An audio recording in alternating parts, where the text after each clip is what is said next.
मैं Sydney Australia Carrick institute जो कि टाउन हॉल के उत्थे दा मल्टीमीडिया प्रमोशनल डायरैक्टर हाँ।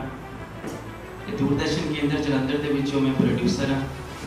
तो नाल ही नाल फस्ट वे केबल नैटवर्क इहदा चैनल ते मेरी बेटी के नाम से मेरी कंपनी जिस मैं डेली टीवी शो चलाता। पंजाब पुलिस जब टीवी ते तुहानूं किते नज़र आती तो मेरा करके है, मैं पुलिस का ऑफिशियली मीडिया एडवाइज़र भी हाँ। मैं पुलिस के नाल संबंधित कार्यक्रमों समाज के अगे लैके जाने की कोशिश कर रहा ताकि जो कानून है जो कि परम पूज्य डॉक्टर भीमराव अंबेडकर जी द्वारा कॉन्स्टिट्यूशन लिखा गया सीगा उसदे जो यूनिटी अज मैनू इस जगह ते इस कस्बे च नज़र आई है, ये इस तरह की पूरे के पूरे भारत के होनी बहुत जरूरी। लगे रहो, जुड़े रहो, डटे रहो, संघर्ष करते रहो। जो तीन चीज़ा कही सीगियां एजुकेशन, एजुटेशन ते नाल नाल यूनिटी, ਉਹਦਾ ਪ੍ਰੂਫ ਤੁਸੀਂ ਤਿੰਨਾਂ ने दे ही दिता है।